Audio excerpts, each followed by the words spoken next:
যারা আইএসএফ এর নেতৃত্বরা আছেন, শুভাকাঙ্ক্ষীরা আছেন, এতটুকু কথা আপনাদের বলে আমি বক্তব্য শেষ করছি।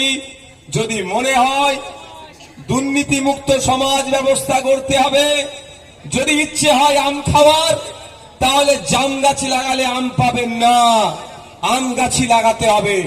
যদি মনে করেন দুর্নীতি মুক্ত সমাজ ব্যবস্থা চাই, তাহলে বামপন্থী আইএসএফদেরকে জেতান। তাহলে আমি একটা উদাহরণ দিয়ে যাচ্ছি, নিজেকে আমি বড় বলছি না। অন্যান্য বিধায়ক, আপনার এখানের বিধায়িকা মহাশয়া, তিনি আবার দ্বিতীয়বার এখানে তার দলের পক্ষ থেকে, মানে আমি দ্বিতীয়বার বলছি, চতুর্থবার হোক, কি তিনি তার দলের পক্ষ থেকে মনোনীত হয়েছে। 2021-এ তিনি যিনি হলফনামা যেটা দিয়েছেন, আর 2026-এর হলফনামা দেখবেন সম্পত্তি তার বেড়ে গেছে।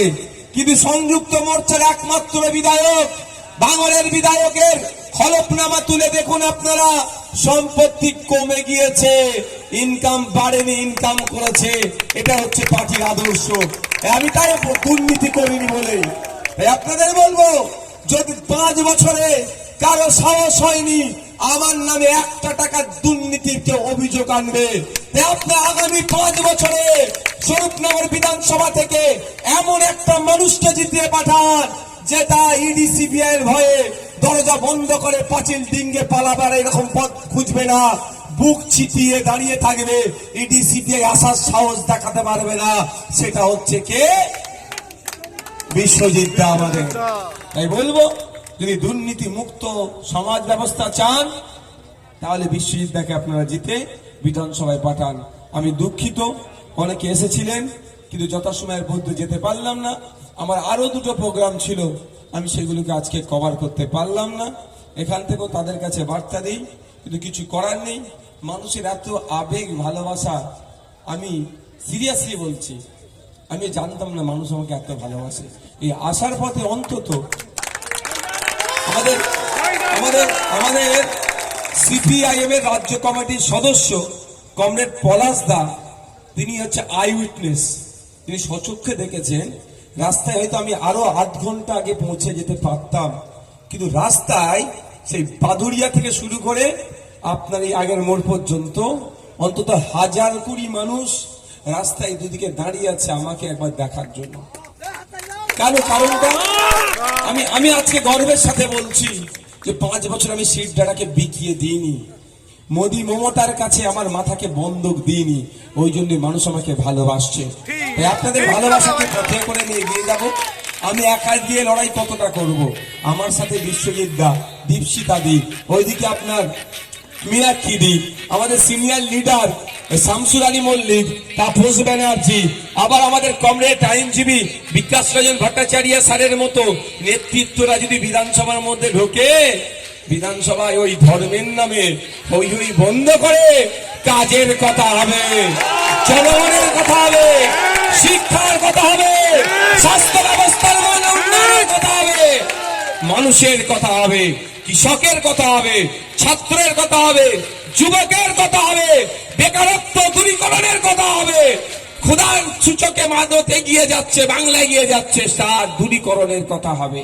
তাই বন্ধুগণ, আপনাদের বলবো, দিকে দিকে বামপন্থীদের হাতকে শক্ত করুন, আইএসএফ এর হাতকে শক্ত করুন, যেখানে লিবারেশন দাঁড়িয়েছে তাদের হাতকে শক্ত করুন, আমাদেরকে ম্যাজিক ফিগারে পৌঁছান, আমরা বিজেপির সাম্প্রদায়িকতাকে ঠান্ডা ঘরে পাঠিয়ে দেব, আর তৃণমূলের দুর্নীতিগুলো যারা করেছেন ধরে ধরে জেলের ভাত তাদেরকে খাওয়া হবে।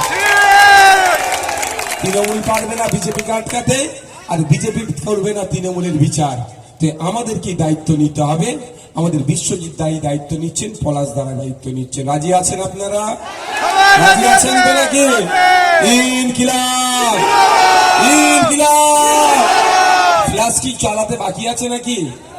আবার জ্বালিয়ে দেন, এবার স্লোগানিং করে ছেড়ে দিই নাকি? আর কিছু বলার আছে?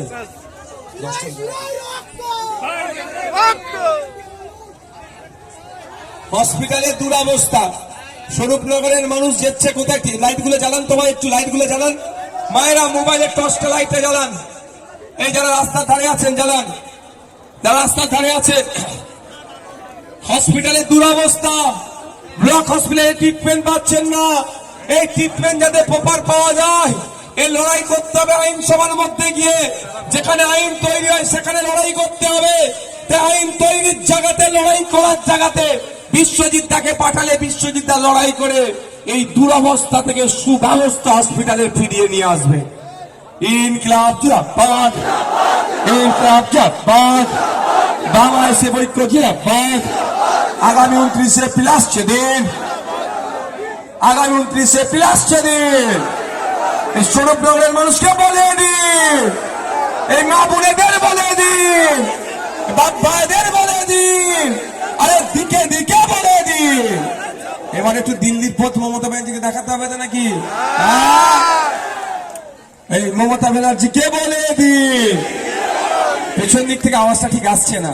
এই মমতা ব্যানার্জিকে বলে দিন, এই টিএমসি কে বলে দিন, এই সাম্প্রদায়িক শক্তিদের বলে দিন, বিভাজনকারীদের বলে দিন, ফেক এসটিএসসি সার্টিফিকেট ইস্যুকারীদের বলে দিন, ওবিসি নিয়ে মাইনরিটিদের সাথে নির্যাতনকারীদের বলে দিন, ওয়াকফ চোরদের বলে দিন, দেবত্ব সম্পত্তি চোরেদের বলে দিন, রেশন চোরদের বলে দিন, চাল চোরদের বলে দিন, চাকরি চোরদের বলে দিন, এই চোরদের বলে দিন। ইনকিলাব